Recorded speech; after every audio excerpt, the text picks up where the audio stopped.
Abbas Abbasovla bağlı məsələyə toxundunuz. Bəli. Əsasən istintaqın apardığı o prosesdə 2012-2013-cü illərdə xüsusi yer tutur. Biz ki 2012-ci ildə bir Moskvada Rusiya Azərbaycanlıları təşkilatla ittifaqı yaratmışdılar. Onu milyarderlər ittifaqı deyirlər. Və həmin o milyarderlər ittifaqında da əsas söz sahiblərindən biri, təsislərdən biri, əsas adam bu Abbas Abbasov idi.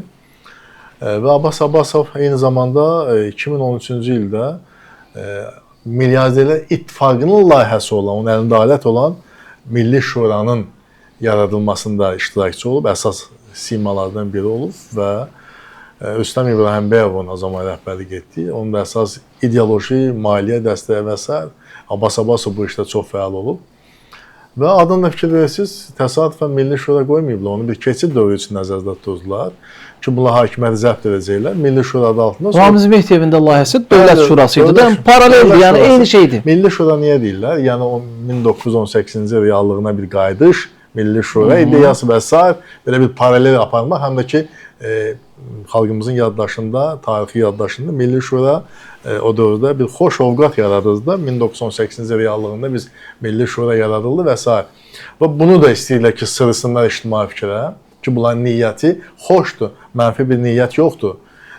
Adı Milli Sovet qoymayıblar ki, Milli Şura qoyublar və məqsədyönlü şəkildə bunu ediblər. Ancaq əsas... Şura sözü elə Rusiya istiqamətlənir də, yəni... Əsasən bu, bilirsiniz, əsas məsələ orada forma deyil. Əsas məzmundur və mahiyyət. Məzmun və mahiyyət etibarı Milli Şura anti-milli şura idi, anti-xalq idi, anti-dövlətçilik istiqamətli idi. Onların məqsədi Azərbaycanda hakimiyyəti zəbt etmək.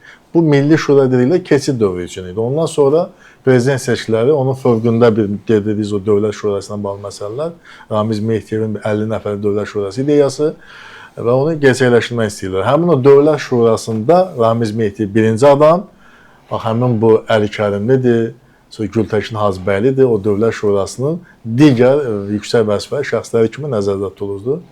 Bəlli həqiqətlərdir bunlar. Ona görə də indi hal-hazırda Abbas Abbasova da qarşı cinayət işi açılıb, onun axtarışa verilir. İndi növbəti sual odur ki, Rusiya tərəfinin onun Azərbaycan təhvil verilməsi məsələləri.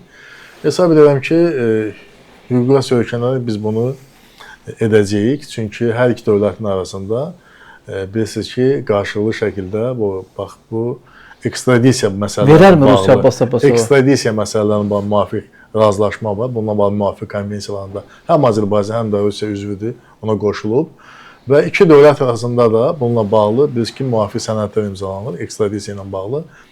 Və beynəlxalq hüquqa söykənəndə Rusiya bu addımı atmalıdır.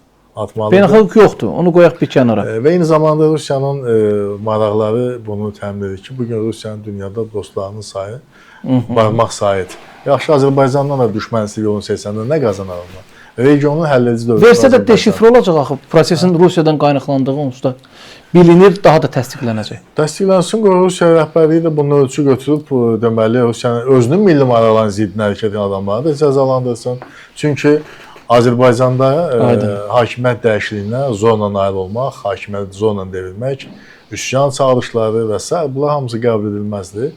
Və nəzərə alsaq ki, Azərbaycan dövləti həmişə regionda balanslı siyasi həyata keçirib, dünyada balanslı siyasi həyata keçirib. Bayaq söylədiyim fikirlə bir daha qayıdıram ki, biz heç zaman anti-Rusiya siyasəti yerinə yetirməmişik.